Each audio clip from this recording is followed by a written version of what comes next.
Good morning, student. Today I will discuss high pressure boiler.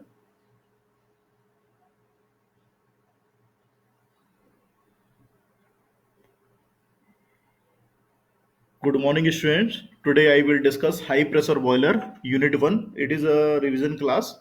I already discussed. And high pressure boiler, why are you using the high pressure boiler and how many types of the high pressure boiler? What are the advantage and disadvantage of high pressure boiler? These contents are discussed today. So let's start.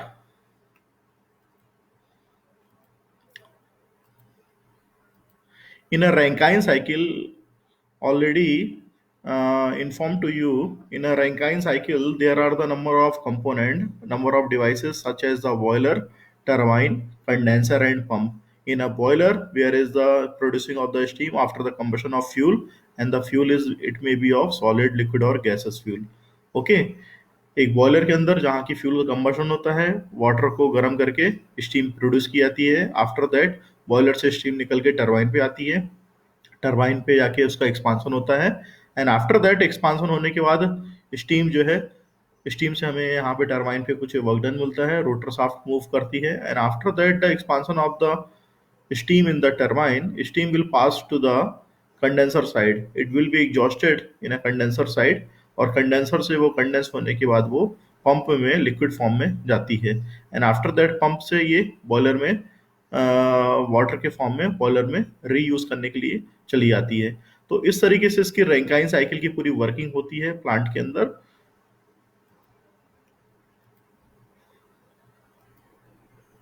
What is the main purpose of boiler? Yesterday we have discussed about the what is the main function of boiler, but here what is the main function purpose of the boiler? First is the for generating power in steam engine or steam turbine. जो power है वो steam engine या steam turbine में आपकी generate होती है। तो that is the first purpose of the boiler. Second is in textile industries for sizing and bleaching. Textile industries में साइजिंग और फ्रीजिंग ब्लीचिंग करने के लिए इस्तेमाल किया जाता है। That is the second purpose. Third is for heating the buildings in cold weather and for producing hot water for hot water supply.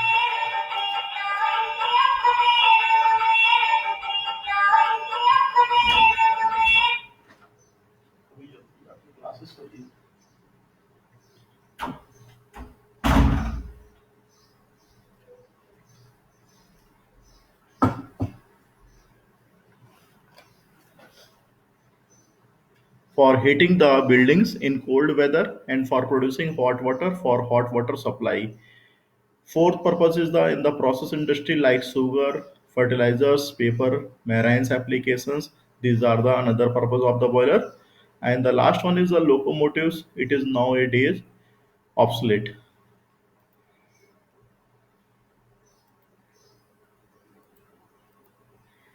Boiler classification. किस तरीके से बॉयलर क्लासिफाइड करते हैं, study I already discuss but I am repeating here. And the boiler classification on the basis of the contents of the fluids. First classification, first is the fire tube boiler, second is the water tube boiler. Based on the application, that is the utility boiler, industrial boilers, marine boiler and the locomotive boilers. Based on the axis, the horizontal boiler and the vertical boiler. These are the classifications I already explained.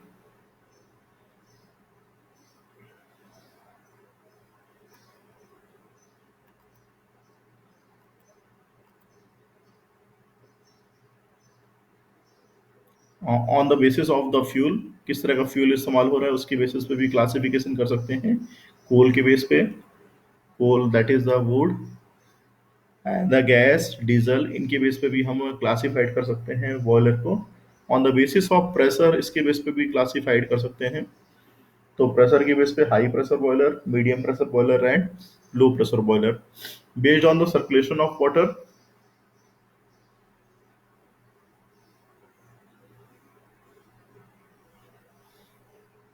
इसके basis पे भी हम classified कर सकते हैं। तो that is the natural circulation and the force circulations.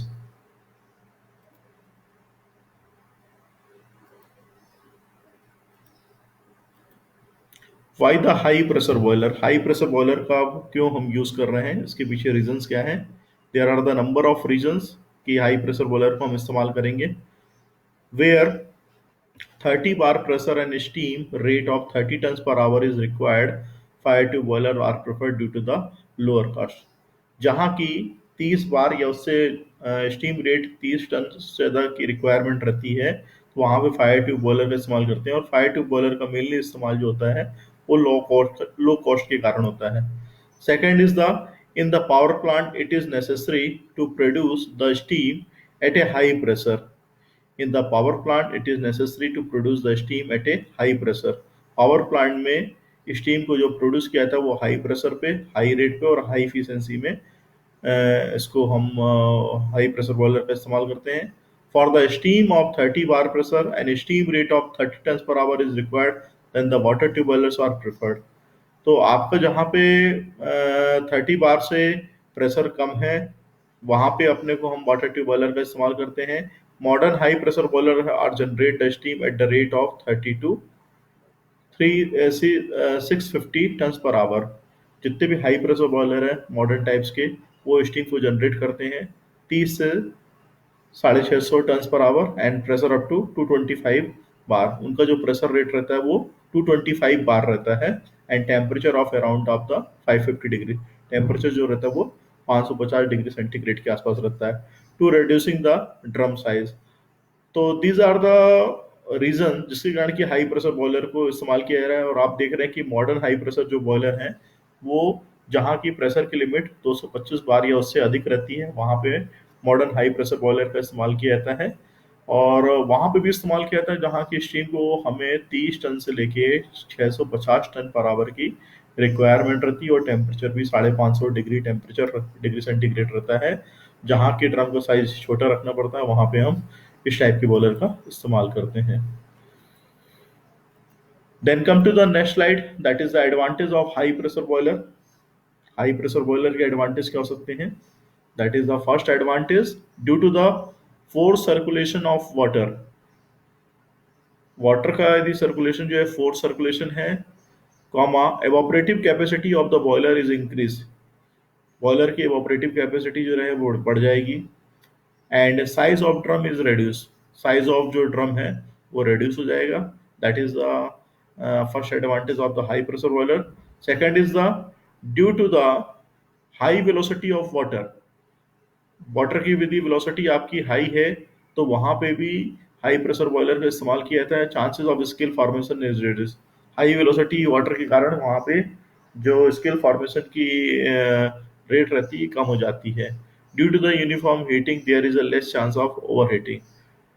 Uniform heating होने के कारण बहुत कम चांस रहता है कि बॉयलर के अंदर ओवर हीटिंग हो, बिकॉज ऑफ वहां पे कंटिन्यूसली वाटर की सप्लाई रेट रहती है और सप्लाई रेट होने की वजह से स्टीम प्रोड्यूस होती रहती है। दैट्स वाई कि वहाँ पे ओवर हीटिंग या बर्निंग होने के चांसेस बॉयलर के कम रहते हैं। High temperature and pressure increases the plant efficiency. Temperature ज़्यादा होने से और बॉयलर प्रेशर ज़्यादा होने से बॉयलर की इफिशियंसी जो रहती है वो ज़्यादा रहती है। The steam can be raised quickly to meet the variable load. The steam can be raise. Steam को हम किसी भी फ्लैक्चुएटिंग लोड में बॉयलर के अकॉर्डिंग कंडीशन के हिसाब से हम वहाँ पे इस्तेमाल कर सकते हैं, क्योंकि हाई प्रेशर पे स्टीम डेवलप होती है। It is using modified draught system. Draught system जो यूज होता है वो मॉडिफाइड टाइप का रहता है, which lead to reduce in the pollution, जो कि पॉल्यूशन को रिड्यूस करने का काम करता है। That is another advantage.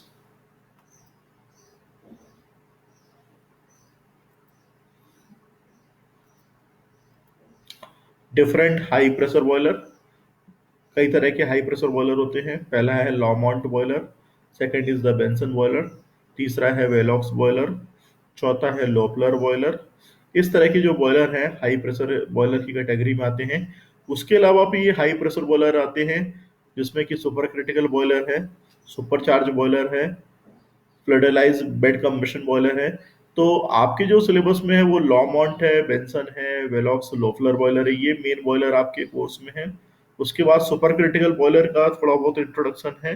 बाकी सुपर चार्ज और फ्लडलाइज बेड कंबशन बॉयलर नहीं है, तो इसकी पीपीडीज हम आपको यहाँ पे नहीं शो करेंगे। जो आपके सिलेबस में है वही हम आपको यहाँ पे बताने वाले हैं।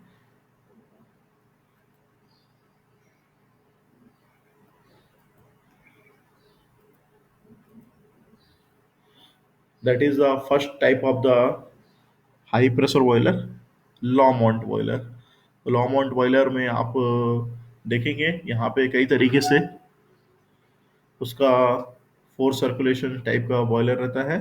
और आप इस डायग्राम में देखेंगे कि जो स्टीम और वाटर फ्लो रेट है वो अलग अलग डायरेक्शन में प्रोवाइड किया गया, दिखाया गया है।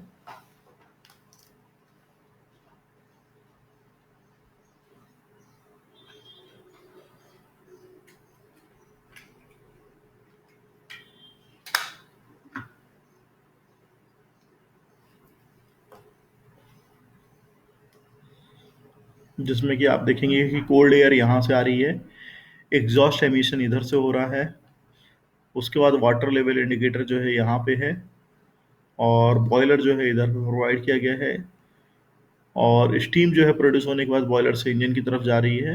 And this is the convective operative, radiant evaporator, ये सब लगे रहते हैं। ये आपका एयर प्रीहीटर है। तो कोल्ड एयर जो आती है एयर प्रीहीट से उसको हीटिंग प्रोवाइड की जाती है। And after that convection creation यहाँ पे प्रोवाइड किया जाता है। And water from the hot well ये इधर से प्रोवाइड किया जाता है। ठीक है।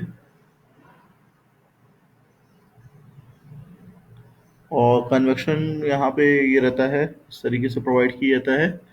तो what is the main function of that boiler? Here the combustion of fuel is providing at the bottom sides, and here the radiant heater is provided.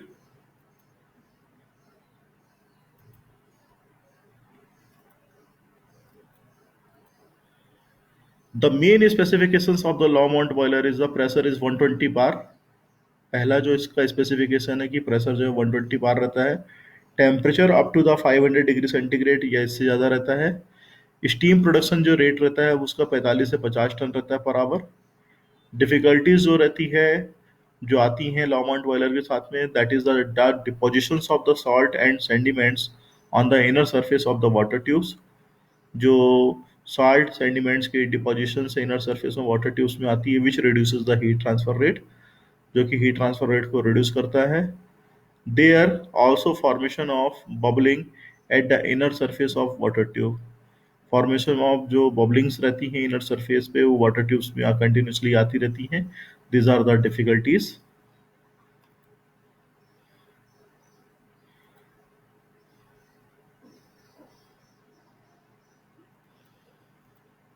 Next slide is the another type of the high pressure boiler, which is called a Benson boiler. The exhaust system is going from this sides, water from the hot well on this sides through the feed pump. Cold air is supplying from this sides. Combustion is taking place at the bottom sides. Superheated steam supplied on the sides.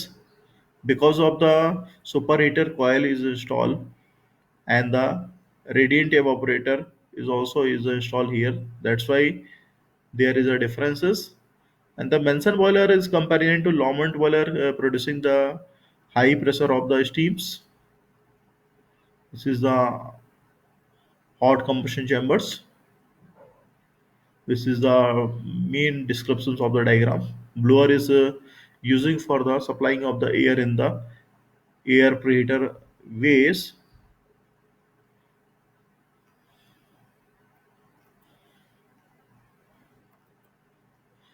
It was discovered based on the argument of if the pressure of the boiler is raised to the critical pressure of 225 bar, the steam and water have the same densities। यदि यहाँ पे boiler का pressure raise किया जाए, critical pressure तक पहुंचाया जाए, तो स्टीम और वाटर की जो डेंसिटी रहती है वो सेम हो जाती है। That is the main specification. So the danger of bubble formation can be easily eliminate. इस केस में हम जो बबल फॉर्मेशन रहते हैं उसको हम इजिली एलिमिनेट कर सकते हैं।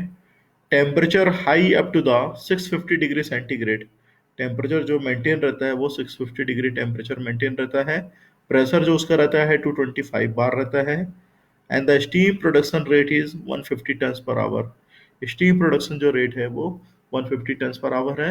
वंस थ्रो द बॉयलर मतलब एक बार इस्तेमाल इसको करेंगे तो इसके जो फीचर्स हैं या स्टीम प्रोडक्शन रेट है वो काफ़ी हाई रेट में रहता है। And the quickly respond from the fluctuating load also, fluctuating load के हिसाब से ये क्विकली रिस्पॉन्ड करता है स्टीम रिक्वायरमेंट के हिसाब से।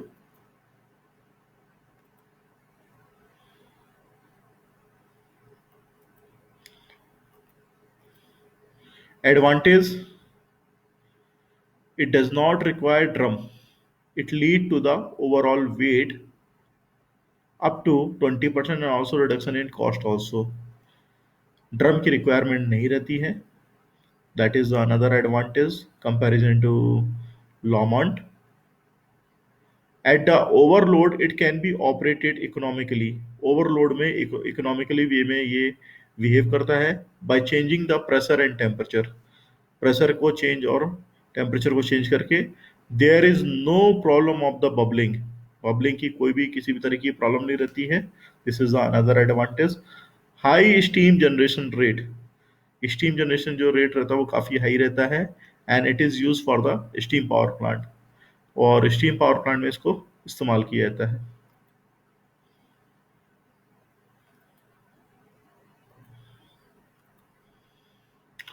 साल्ट डिपोजिशंस, इसका डिसएडवांटेज क्या है लॉमॉन्ट बॉयलर, बेंसन बॉयलर का, that is the salt depositions. Second is the sediments on the inner surface of the tubes, inner surface tube में सेडिमेंट्स कलेक्ट जाते हैं।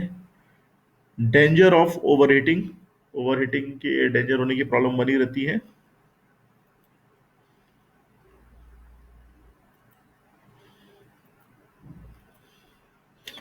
लो flower boiler, low floor boiler is another type of the high pressure boiler in which there is a different connections comparison to Lomont and the Benson boiler. Our arrangement are given here.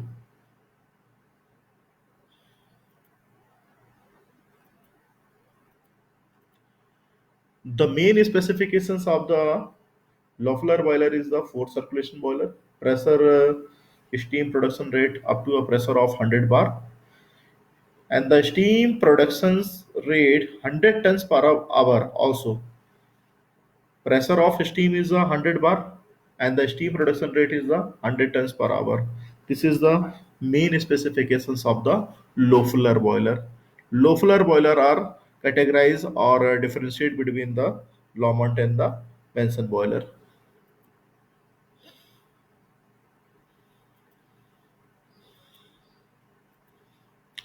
Working, the steam circulating pump draw saturated steam from the evaporative drum। जो working रहती है Loeffler boiler की, it is a steam circulating pump है जो कि steam को draw करता है from the evaporative drum, evaporative drum से स्टीम को विड्रॉ करके स्टीम को सर्कुलेट करने का काम करता है Loeffler boiler. The steam passes through the radiant and the convective, जो स्टीम पास होती है वो थ्रू द रेडिएंट और कन्वेक्टिव पास होती है।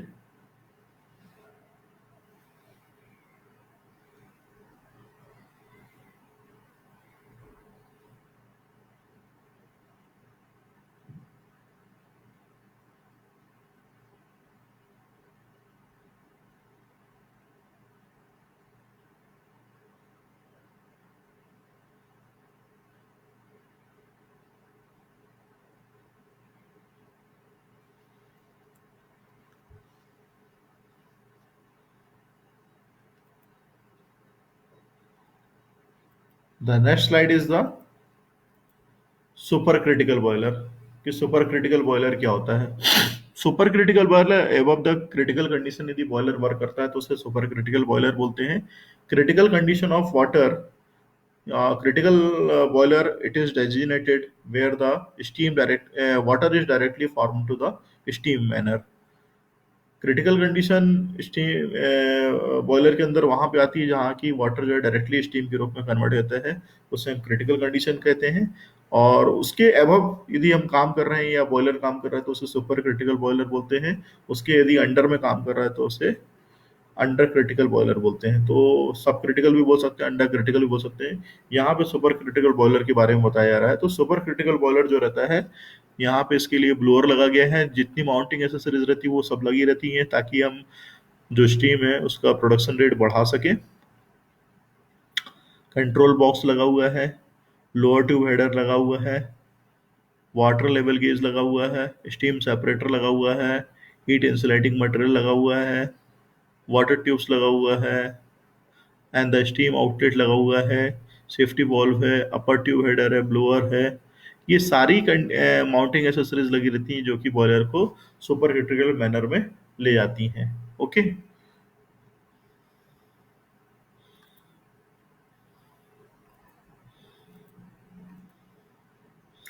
The most recent method to produce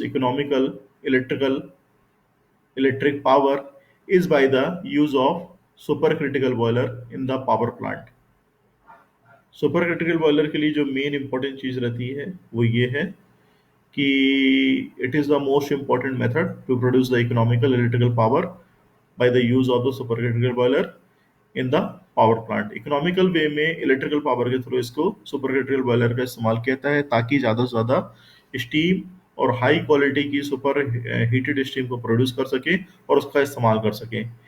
in the super critical boiler working under the pressure above the critical pressure, critical pressure की जो limit रहती है वो 221.2 बार रहती है। So the enthalpy of the evaporation becomes the zero. Enthalpy of जो evaporation रहती है इसकी जीरो हो जाती है। And the temperature, super critical temperature की जो वैल्यू रहती है 374.5 डिग्री सेंटीग्रेड रहती है। And the problems of bubbling is resolve. जो बबलिंग वाली प्रॉब्लम्स आ रही है उसकी प्रॉब्लम्स को सॉल्व कर दिया जाता है। That is another advantage. The once through boiler is only type the suited to the super critical boiler. ये इस तरह का बॉयलर है, इसलिए इसकी पहचान जो है कि जहाँ पे कि एबव द क्रिटिकल कंडीशन यदि हम वर्क करा रहे हैं, बॉयलर वर्क कर रहा है, तो उसे हम सुपर क्रिटिकल बॉयलर के नाम से जान रहे हैं।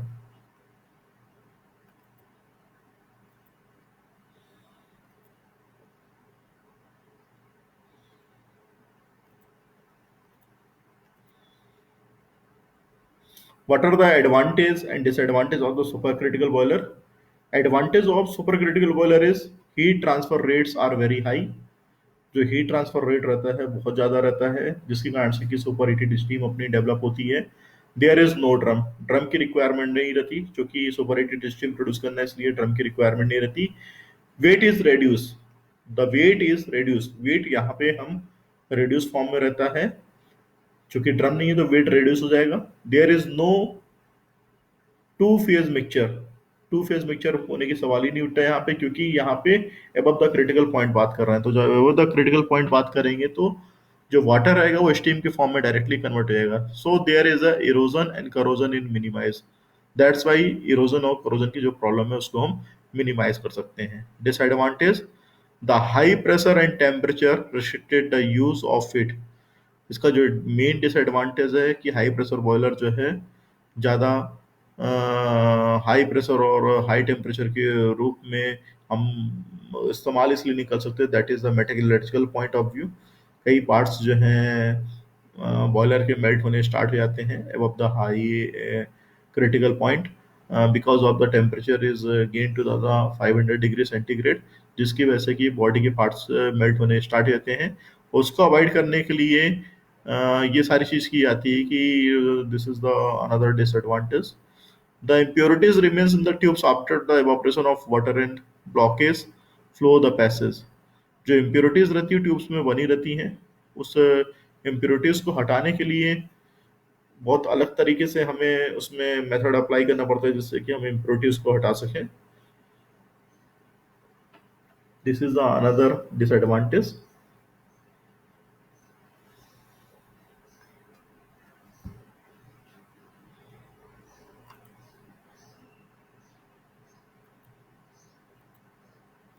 This is the supercharged boiler। Supercharged boiler, when the boiler is overcharged। अब boiler, where the boiler is overcharged, where the number of turbines or number of the boilers are installed, there is a called a supercharged boiler। तो supercharged boiler के case में जो steam produce होती है normal boiler से, उसको super charge किया जाता है after passing through the number of turbines. So this is the circuit diagram in which the high pressure turbine, intermediate turbine, low pressure turbine, generator, condenser, cooling tower, feed heaters, two stack, economizer, generator, turbines, compressor. Number of things, number of devices are installed where the boiler will be supercharged through the number of passes. The steam is collecting from the high pressure turbine and it is a reheated form, and the reheated it is done in a this circuit diagram where the heat exchanging take place from the heat is coming from this side after the combustion of fuel. This heat is supplied to the heat exchangers device, and spent solids handling it is collected at this another sides, another directions. The heat directions is supplying from this way, and the steam is going into the high pressure turbine. Reheating is done in the this devices, and after that is going to the intermediate turbine. After that, the expansion in the turbine, it is going into the low pressure turbine, and the low pressure turbine, the further expansion is taking place, and the generator where the work is obtained. After that low pressure turbine, the steam will pass through the condenser side where it is condensed into the liquid form, and the condensing is done is through the cooling tower sides where the cooling water is supplied. Cooling tower में से cooling water जो है supply किया जाता है, और cooling water condenser पे जब जाता है तो स्टीम जो लो प्रेशर टरबाइन से निकल के आ रही है वो steam condense hoti liquid form mein, and after that the condensing side if the steam is passing through the steam which is obtained in a liquid form, it is collected and this side, and the pump is installed here, and through the feed water it is supplying to the again in the boiler sides. The boiler is just like a heat exchanging device here where the heat is supplying through the sides and the steam is producing at the sides, and the feed water which is supplying through the economizer where the heat is carrying from the other sides wastage of the gases, exhaust gases, and the economizer it is generate or the power drive by the turbines taking the power from the sides, and the compressor is running through the when the air is atmospheric air is stuck and the compress in the compressor, and the compressor power is supplied to the from the turbine sides.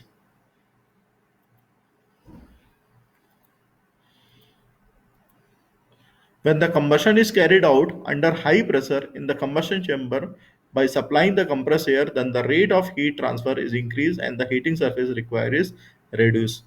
यदि अपने को combustion को high pressure पे करना है और combustion chamber की efficiency को बढ़ाना है तो हम अलग से हीट को सप्लाई करते हैं, और it is heat supply from the combustion of fuel. That's why the reducing of the heat supply to the steam from the another source. The high pressure and temperature exhaust gases from the combustion chamber are used to run the turbine. जो भी high pressure और temperature की exhaust gases हैं combustion chamber से आ रही हैं, it is use for the run the turbine. Turbine को चलाने के लिए इस्तेमाल की जाती है. The work of turbine is use to run the compressor. Turbine का जितना भी वर्क डन रहता है वो थोड़ा सा पार्सली उसको लेके वर्क डन कंप्रेसर में सप्लाई किया जाता है. This is the main feature of the supercharge boiler.